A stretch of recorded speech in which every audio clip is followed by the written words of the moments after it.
তাণ্ডবে এলাকায় ছিলেন এমপি মন্ত্রীরা, নিরাপদ আশ্রয়ে ছিলেন কেউ কেউ, বাসা থেকে বের হননি অনেকেই। রক্ষা করা যায়নি রাষ্ট্রীয় সম্পদ, ক্ষুব্ধ আওয়ামী লীগের হাইকমান্ড। কোটা সংস্কার আন্দোলনে তাণ্ডবের সময় মাঠে ছিলেন না আওয়ামী লীগের এমপি মন্ত্রীরা, কোথাও কোথাও ছিলেন নীরব দর্শক। সহিংস তাণ্ডবের সময় এমপি মন্ত্রীদের অনেকে ছিলেন নিরাপদ আশ্রয়। কেউ কেউ নিজ বাসা বা অফিসে বসে টেলিভিশনে পরিস্থিতি পর্যবেক্ষণ করেছেন। পরিস্থিতি ঘোলাটে দেখে কেউ কেউ অসুস্থতার কথা বলে পাড়ি জমিয়েছেন বিদেশে, কেউ ছিলেন হাসপাতালে। পরিস্থিতির অবনতি দেখে কেউ কেউ মন্ত্রীপাড়ার বাসা কিংবা ন্যাম ভবন থেকে বাইরে বের হননি। রাজধানী, বিভাগীয় শহর সহ সারা দেশে একই চিত্র পাওয়া গেছে। হাতে গোনা কয়েকজন মন্ত্রী এমপির উপস্থিতি কেবল লক্ষ্য করা গেছে আওয়ামী লীগের প্রধান কার্যালয় 23 বঙ্গবন্ধু এভিনিউ এবং দলীয় সভানেত্রীর ধানমন্ডি কার্যালয়ে। এরকম দুটি কার্যালয় অরক্ষিত ছিল। রাজনৈতিক বিশ্লেষকরা বলছেন, তাণ্ডবের সময় যদি এমপি মন্ত্রীরা নিজ নিজ কর্মী বাহিনী নিয়ে মাঠে থাকতেন, তাহলে সন্ত্রাসীদের প্রতিরোধ করা সহ রক্ষা করা যেত রাষ্ট্রীয় গুরুত্বপূর্ণ সম্পদ এবং স্থাপনাগুলো। এমনকি আওয়ামী লীগের অফিস, প্রভাবশালী নেতাকর্মী মন্ত্রীদের বাড়িতেও হামলা হতো না। টানা 4 মেয়াদে ক্ষমতায় থাকা আওয়ামী লীগের সাংগঠনিক দেউলিয়াপনা ফুটে উঠত না। এমপি মন্ত্রী নয়, দায়িত্বশীল নেতারাও ছিলেন গা ঢাকা দিয়ে। সংকটের সময় নিজেদের মধ্যে ঐক্যবদ্ধ থাকার বদলে ছত্রভঙ্গ হয়ে পড়ে আওয়ামী লীগের কর্মী বাহিনী। এমপি মন্ত্রী এবং দলের গুরুত্বপূর্ণ দায়িত্বে থাকা নেতাদের কর্মকাণ্ডে ক্ষুব্ধ আওয়ামী লীগের হাইকমান্ড। কোটা আন্দোলনে ঢাকা বিশ্ববিদ্যালয় সহ বিভিন্ন বিশ্ববিদ্যালয়ে গত 16 জুলাই আন্দোলনকারীদের সঙ্গে পুলিশ এবং ছাত্রলীগের দফায় দফায় সংঘর্ষ হয়। রাজধানী সহ অধিকাংশ এলাকায় এমপিরা খণ্ড খণ্ড মিছিল করে নিজেদের অবস্থান জানান দেন। তখন কেউ কেউ লাঠি হাতে বিক্ষোভ মিছিল করে সেগুলো নিজেদের ফেসবুকে পোস্ট করেন। জেলা শহরগুলোতেও একই চিত্র চোখে পড়ে।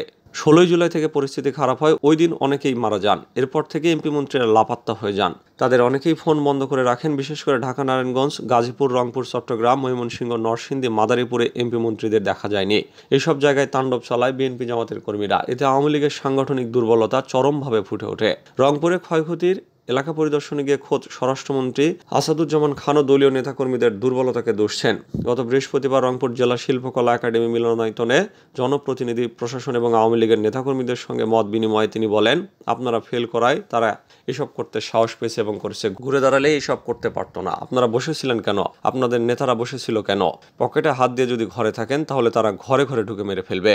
এই প্রসঙ্গে রাজনৈতিক বিশ্লেষক এবং জগন্নাথ বিশ্ববিদ্যালয়ের সাবেক উপাচার্য ডক্টর মিজানুর রহমান বাংলাদেশ প্রতিদিনকে বলেন, কোটা বিরোধী আন্দোলনে আওয়ামী লীগের সাংগঠনিক দুর্বলতা প্রকাশ পেয়েছে।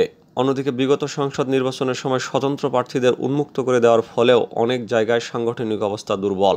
যেখানে স্বতন্ত্ররা বিজয়ী হয়েছেন, সেখানে আওয়ামী লীগের নেতাকর্মীরা এমপির সঙ্গে কম আছে। আবার কোনো কোনো জায়গায় আওয়ামী লীগের এমপি নির্বাচিত হলেও সাবেক এমপি মন্ত্রীদের দাপট সেখানে বেশি। সে কারণে বর্তমান এমপিদের সঙ্গে তেমন নেতাকর্মীও নেই, যার কারণে এমপি মন্ত্রীরা গা ঢাকা দিয়েছেন। আওয়ামী লীগের নীতি নির্ধারণী ফোরামের নেতারা জানান, দীর্ঘদিন ঢাকা মহানগর উত্তর এবং দক্ষিণের ওয়ার্ড থানা কমিটি না থাকায় নেতাকর্মীরা ঝিমিয়ে পড়েছেন। সে কারণে শনির আখড়া, রায়েরবাগ, যাত্রাবাড়ি, মালিবাগ, আবুল হোটেল, রামপুরায় বাংলাদেশ টেলিভিশন, বাড্ডা, নতুন বাজার, প্রগতি সরণি, কুড়িল, খিলক্ষেত, উত্তরা, উত্তর খান, দক্ষিণ খান, মিরপুর 10 নম্বর এবং Kazipara metro rail station, Mohammadpur, Shankar, Dhanmondi, Jigatola, Asad Gate, Dhaka বিশ্ববিদ্যালয়, গুলিস্তান, বনানী, সেতু ভবন, জাতীয় দুর্যোগ ভবন, ডেটা সেন্টার, স্বাস্থ্য অধিদপ্তর সহ বিভিন্ন এলাকায় তাণ্ডব করতে পেরেছে নাশকতাকারীরা।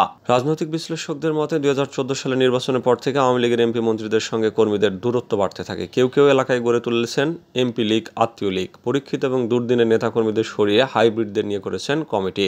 হাইব্রিড নেতারা মন্ত্রী এমপিদের উপর ভর করে কেউ কেউ হয়েছেন টাকার কুমির, যে কারণে টাকা বাঁচাতে তারাও মাঠে নামেননি। দুঃসময়ে পরীক্ষিত কর্মীরা নিজ তাগিদে মাঠে নামলেও তারা স্থানীয় এমপি মন্ত্রীদের কাছে ফেরেননি, যে কারণে তাদের নিয়ে ফেসবুকেও কটাক্ষ করা হচ্ছে।